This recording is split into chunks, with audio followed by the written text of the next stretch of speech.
Hi. So some time ago, I did a video about choosing the right test between IDP and British Council, and a few people still reached out with some questions. And I thought to do a deeper dive, a 2 minute deep dive into what IELTS IDP offers and what British Council offers. So let's go.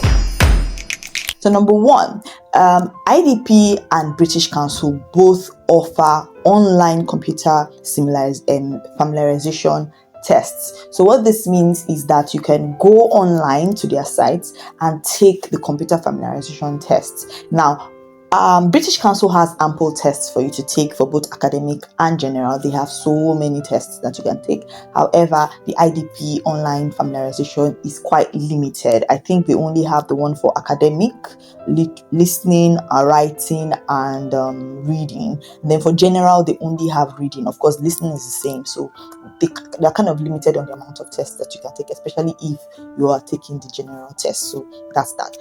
Both tests are accessible online.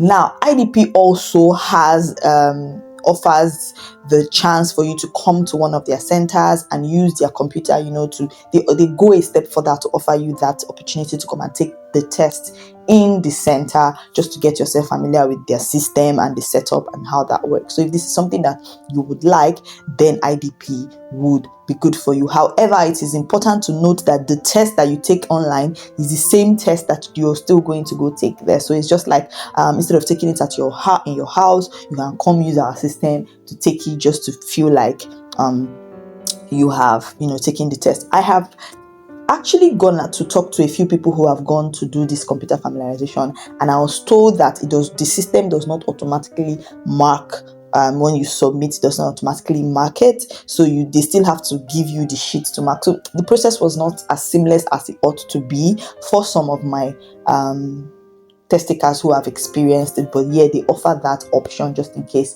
you want to take it. That's one.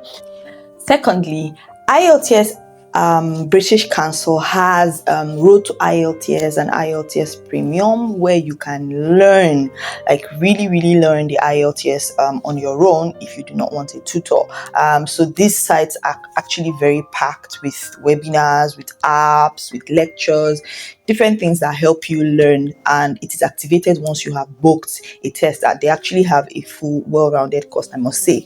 IDP, on the other hand, has something like this on their site, but not quite as detailed. Theirs is more or less like a blog post explaining individual categories of the test, just to get you familiar with it. Unlike the British Council, which actually has lectures and videos, not very in depth as a tutor would give you, but at least it is something that helps you prepare. Now, 3, both tests offer single test retake. So if you fail one category, you can of course write the other. Please refer back to my video where I talked about what the differences between single test retake and test inquiry and where you can use them, please.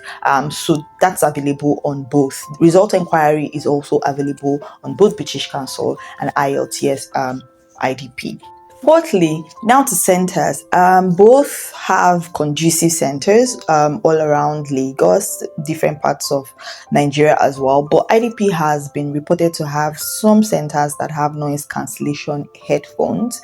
I'm not too sure about the IDP, but I think it's the same, because the British Council is the same, because I've taken a test in the British Council and it was nice, but I don't know if it was noise cancelling, but I've heard that there were noise cancelling earphones at the IDP center. So that's worth mentioning. So last but not the least, British Council offers, I think, up to 15,000 naira Uber voucher for the first people to register weekly. So that means that if you're amongst the first 50 people to register every week, you stand a chance of getting 15,000 naira Uber fare. I think there are terms and conditions, so you might have to read their website for that. So that's something they offer you. Now, this is my takeaway. If you want to do in-person familiarization, that is, if you want to go to the center and practice it the way it's going to be for you on that day, then IDP is probably your best bet. But if you want to have ample lectures, you want someone to walk you through the process, again, not as detailed as my classes, obviously, but they have something like that, which will walk you through the IELTS. So if you want that, then British Council is your best bet. That's IDP versus British Council. So what video would you like me to do next? What do you want me to explain to you next? Please leave in the comment section and I'll be sure to do that for you. Bye.